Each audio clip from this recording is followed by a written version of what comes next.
उस रात जो हुआ उसने इस घर की किस्मत बदल दी। पॉटर अब वो नहीं रहा जो पहले था। उसने कहा था, मैं कभी गया ही नहीं। इंद्रकौर की चीख गले में ही अटक गई। गुरजस सिंह आगे बढ़े और बोले, पॉटर। लेकिन पॉटर ने उनकी तरफ देखा भी नहीं। वो बस खड़ा था, एकदम शांत, जैसे कोई जिंदा पुतला। राज ने डरते हुए उसका कंधा पकड़ा और कहा, भाई क्या हुआ तुझे?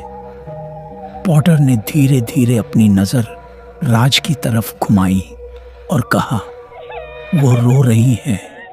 राज ने घबरा कर पूछा, कौन रो रही है? पॉटर ने आईने की तरफ इशारा किया। सबने आईने की तरफ देखा। आईना धुंधला हो चुका था, जैसे किसी ने उस पर अभी अभी सांस ली हो। और फिर उस धुंध में धीरे धीरे एक चेहरा उभरने लगा, एक लड़की का चेहरा।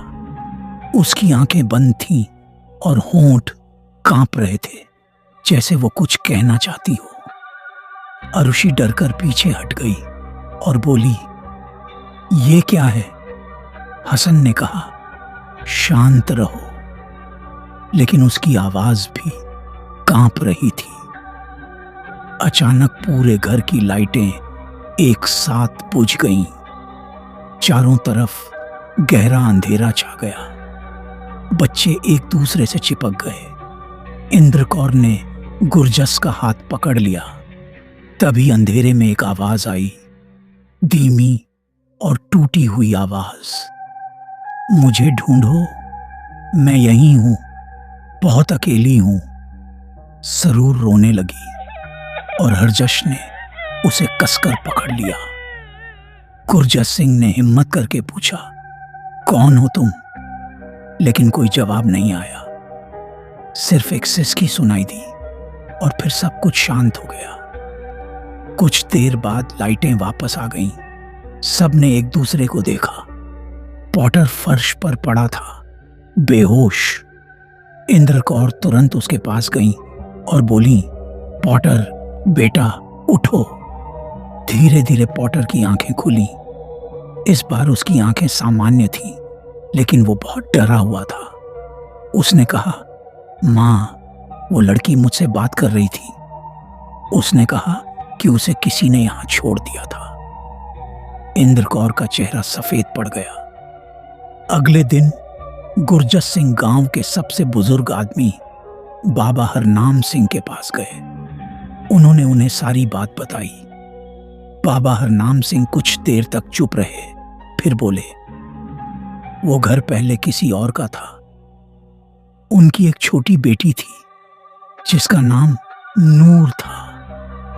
एक रात वो उसी कमरे में गई और फिर कभी वापस नहीं आई। गुरजस ने पूछा, क्या हुआ उसे? बाबा ने धीरे से कहा, उस कमरे में एक राज छिपा है जो आज भी वहीं बंद है। गुरजस सिंह घबरा गए। घर वापस आकर उन्होंने इंद्रकौर को सब बताया। इंद्रकौर कुछ देर तक चुप रही, फिर बोली, वो तस्वीर जो अरुषि को मिली थी, मैंने उसे छिपा दिया था। लेकिन आज सुबह वो तस्वीर फिर अपनी जगह पर थी और इस बार उस पर जो चेहरा मिटा हुआ था वो साफ दिख रहा था। गुरजस ने डरते हुए पूछा, किसका चेहरा? इंद्रकौर की आंखों में आंसू आ गए और उन्होंने कहा, वो चेहरा पॉटर का था। उस रात फिर कुछ हुआ। पॉटर के कमरे से आवाज आई। गुरजस और इंद्रकौर दौड़कर कमरे में पहुंचे। दरवाजा खोला।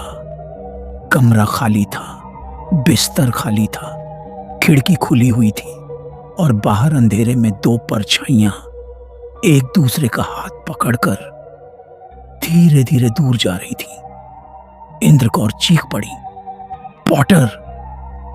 लेकिन इस बार अंधेरे ने उसे अपने अंदर खींच लिया। क्या पॉटर नूर के साथ चला गया या नूर उसे अपने साथ ले गई और वो राज जो उस कमरे में छिपा है, क्या वो अभी भी जिंदा है? सच अभी और गहरा है। इंतजार कीजिए पार्ट 3 का। बच्चों, कुछ कहानियां सिर्फ कहानियां नहीं होती, कुछ सच्चाइयां समय के साथ छुप जाती हैं लेकिन कभी खत्म नहीं होती। उस रात जो हुआ वो आज भी उस घर में जिंदा है। अगर तुम भी ऐसी सच्ची और डरावनी कहानियां सुनना चाहते हो तो इस चैनल को सब्सक्राइब करना, वीडियो को शेयर करना और बेल आइकन जरूर दबाना, क्योंकि अगली कहानी और भी खतरनाक हो सकती है।